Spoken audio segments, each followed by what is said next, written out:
नमस्ते मित्रों। आज मैं आपको विटामिन B12 की कमी के बारे में बताऊंगा।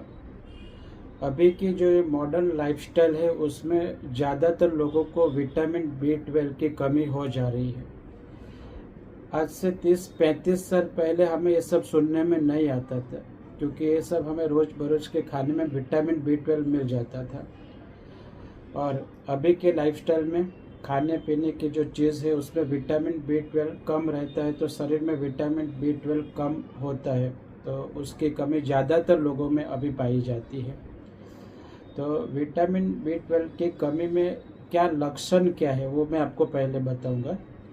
विटामिन B12 जब शरीर में कम हो जाता है तब शरीर में झिनझिनाहट टाइप होता है। जब हम सोते हैं और सुबह जब हम उठते हैं तो जैसे हाथ दब जाता है तो झिनझिनाहट और सुन जैसा हो जाता है। पैर में भी जैसे सुन हो जाता है, झिनझिनाहट होता है, जलन होता है, पैर के तलवे में जलन होने लगती है। विटामिन B12 के लक्षण में ये सब आता है। कभी कभी ऐसा लगता है कि पैर में जैसे वो चींटी चल रही हो, तो वो भी विटामिन B12 की कमी का एक लक्षण है।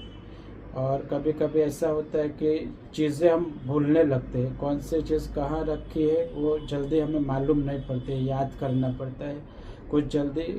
कुछ चीज़ें हम जल्दी जल्दी भूल जाते हैं, वो भी विटामिन B12 की कमी का ही एक लक्षण है।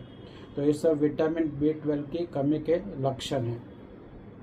अभी विटामिन B12 किस में ज़्यादा मिलता है? तो लोग कहते हैं कि मांसाहारी रहते हैं उसके अंदर विटामिन B12 की कमी नहीं रहती है, शाकाहारी में विटामिन B12 कम हो जाता है। लेकिन ऐसा नहीं है।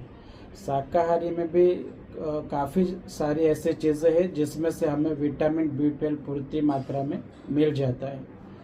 तो उसमें से गाय का दूध आता है, गुड़ आता है, फिर जौ की रोटी, बाजरे की रोटी, ये सब में विटामिन B12 ज़्यादा पाया जाता है। और लोग कहते हैं कि अंडा खाने से या मांस मच्छी खाने से विटामिन B12 ज़्यादा मिलता है। उसमें तो आता ही विटामिन B12, ऐसी बात नहीं है। लेकिन शाकाहारी में भी ये सब जो मैंने बताया, गुड़, जौ की रोटी, बाजरे की रोटी, ये सब में गुड़ विटामिन B12 ज़्यादा पाया जाता है। तो ज़रूरी नहीं है कि सिर्फ मांसाहारी लोगों को विटामिन B12 पूर्ति मात्रा में मिलता है, शाकाहारी को भी विटामिन B12 पूर्ति मात्रा में मिलता है।